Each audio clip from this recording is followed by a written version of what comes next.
तेरा दिमाग ना ज्यादा चलने लगा है। अभी तुझे इस नौकरी से निकलवाऊंगा ना, तब तेरे अकल ठिकाने आएगी, समझा? पापा इतने सालों बाद मेरे ऑफिस में?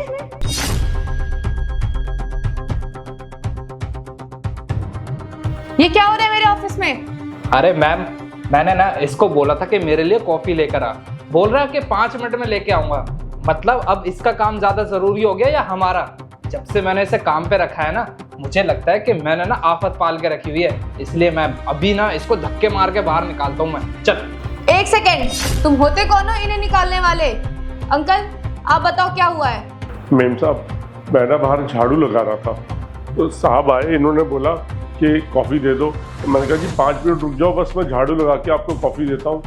लेकिन ये मेरी बात नहीं सुन रहे और मुझे कह रहे नौकरी से निकल जाओ।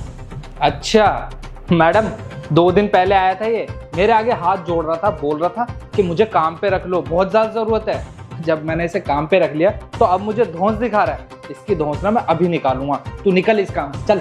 1 सेकेंड, ये मत भूलो इस कंपनी की बॉस मैं हूँ, ना कि तुम। चुपचाप शांति से बाहर जाओ यहाँ से, और जब तक बुलावा ना आए ना, अंदर मत आना।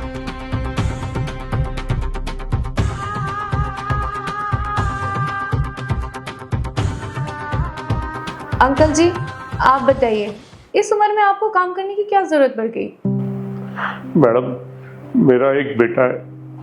मैं अपने बेटे के पास रहता था और उसकी बीवी जो है वो मुझे हर समय ताने मारती थी कि बुढ़े तो घर पे कुछ बैठा रहता है, काम नहीं करता, हमारे लिए मुसीबत बना हुआ है, हमारे पे भार बना हुआ है, मेरा पति कम आता है और ये है वो है।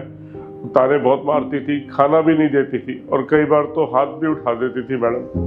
और मैं जब बेटे को बोलता था तो बेटा बोलता था, पापा आप तो हर समय मेरी बीवी की बुराइयां करते रहते हो, शिकायत लगाते रहते हो, वो ऐसी नहीं है।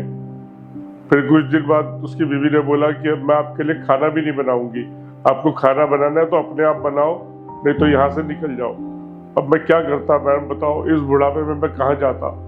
तो मैं बैठा रहा वहाँ पर। लेकिन जब पानी सर से ऊपर हो गया तो मुझे लगा कि अब मैं और ताने बर्दाश्त नहीं कर पाऊंगा। तो मैंने सोचा कि मैं बाहर निकलता हूँ, खुद ही मेहनत करके 2 पैसे कमा करके अलग रहूंगा, चैन से जीवन बिताऊंगा। एक बात बताइए अंकल, आपका सिर्फ एक बेटा है, बेटी एक भी नहीं है? नहीं मेम साहब, मेरे 2 बच्चे हैं, एक बेटा और एक बेटी।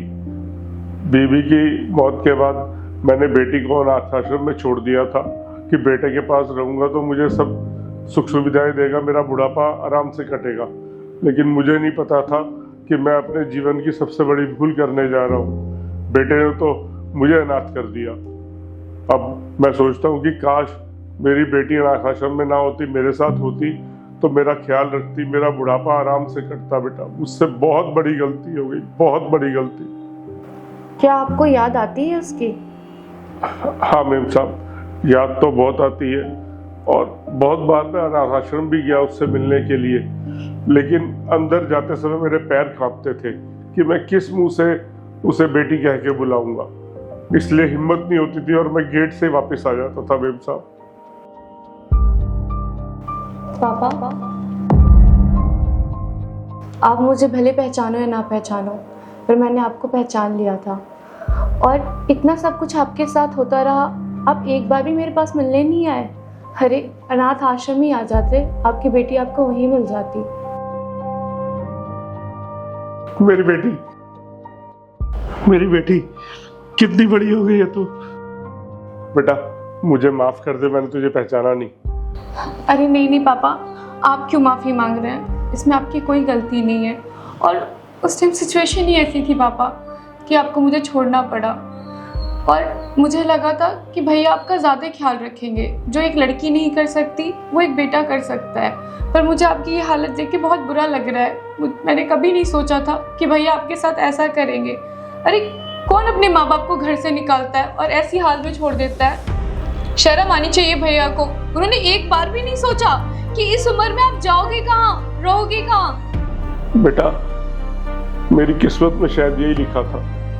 देख, मैंने तेरे साथ अच्छा नहीं किया तो भगवान ने मुझे उसकी सजा दे दी। नहीं पापा, आपकी किस्मत खराब नहीं है, मैं बदलूंगी आपकी किस्मत।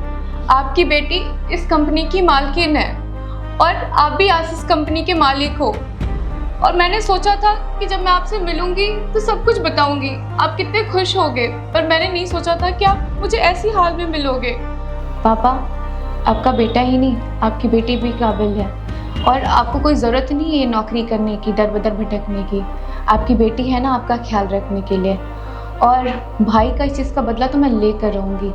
आप चलिए मेरे साथ।